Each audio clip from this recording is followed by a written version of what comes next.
Welcome to the Daily Devo. My name is Diana. Today we are talking about gratitude for the power of the Spirit.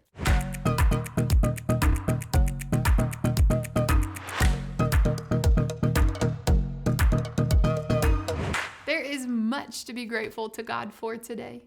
Listen to God's verse. It's found in Romans 15, verse 13. It says, "May the God of hope fill you with all joy and peace as you trust in him, so that you may overflow with hope by the power of the Holy Spirit." Today, we can express gratitude to God because a life of faith is not something that we have to do alone. No, not at all. You and I are not left to our own power or our own will or our own ability. It is the power of the Holy Spirit working in and through us.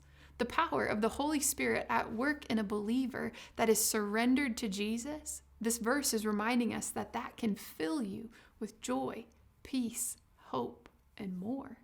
That is a part of the good news of the gospel of Jesus, that as a believer in Jesus, you are sealed with the Holy Spirit, who is the helper, the advocate. Ephesians 1:13 tells us about that. The Holy Spirit is a guide, a reminder, an interceder, and more. You can read about that throughout the New Testament. Have you ever noticed how some of the most popular stories in each generation include a valuable helper?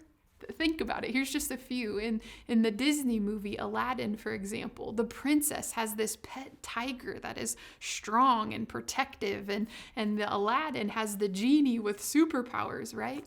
In superhero movies or in ancient mythology, each one has this special power or ability that makes them more than human with those helpful powers. You see, we tend to long for and like the idea of a helper that helps us navigate life, that empowers us, that protects us, that guides us. We tend to know that left to our own strength, our own tendencies, our own shortcomings, we are stuck and in trouble. And sometimes we're stuck and in trouble against things that are bigger and stronger than us. Well, God's good news reminds us that God did not just send his one and only Son to earth to save us. He also sealed his Holy Spirit inside of everyone who confesses, believes, and receives Jesus. Today, we can be grateful that as followers of Jesus, we're not left alone as we follow. The Holy Spirit will help us pray, will help us follow Jesus, will help us surrender, will help us see clearly how far off we are and guide us back to truth. Today, read through Romans 8 or John 14 or the book of Galatians and ask God to show you who the Holy Spirit is and why you can be grateful for his partnership.